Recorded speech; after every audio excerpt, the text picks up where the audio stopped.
you clear out the narcissistic trash in their life, you actually end up creating space for a peaceful, happier life. And you can attract all kinds of just better quality people in your life. So what's the first step in boundary setting? You have to know when a boundary has been violated. And it's a lot like, trying to detect a narcissistic little rodent who just keeps sneaking into your cookie jar. You have to protect your cookies. Those are your cookies. And only you get to eat them. They're your emotions. They're your soul. And it doesn't matter how much a narcissist will beg for narcissistic supply. They don't get to eat your emotional energy cookies. Those are yours, not theirs. They're yours. And when you set a boundary, what you're doing is letting the world know that you have relationship standards. So you can picture it as your emotional well-being is, just that strong fortress. And this is where you stand for yourself and you say, you know what, I deserve respect. And that's where you start to ask yourself, what does respect actually look like? And this is where you can get really specific. And then anytime a narcissist tries to cross the line, when they violate your boundary or standard, it's time to sound the alarm. Time to fire a warning shot. And if they ignore the warning shot, then fire another one.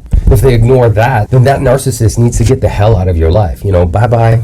My butt needs scratching, and it's a far more important use of my time than trying to talk or deal with you. Go away.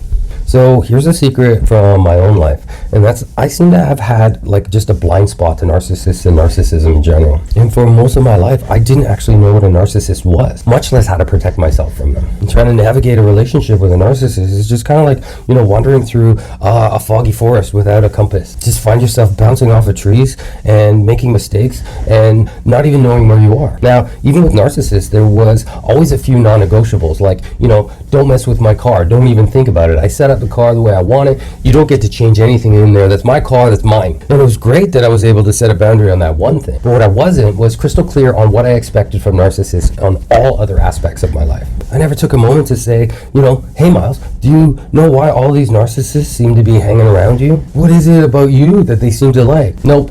I would just basically let any single narcissist, stroll in and out of my life, just like a parade of clowns. And you know what? Sometimes I kept those narcissists in my life for far too long, sometimes years and years and decades and decades. I just kept feeding them supply, and they just kept taking it, without ever checking to see if these narcissists were actually good for me. Does that sound familiar? Because I got a feeling that we all do it. We stick with a relationship with a narcissist long after they've overstayed their welcome. Like those, freeloading friends that always seem to show up to your uninvited family functions just for the booze and the free food. They don't even know anyone. But fear not, because we're going to start learning some boundary building. It's time to enforce those boundaries, even in the face of narcissism. All right, we're going to be diving deep into boundary building like synchronized swimmers in an emotional swimming pool. First up, know your standards in all relationships. That's like having a rule book right there in front of you that lists out exactly how people should treat you. It's like having a clear map, so whenever you're lost in, this funhouse narcissistic mirror maze that you get yourself in, that you have a clear map out. Now, when a narcissist crosses that line, oh boy,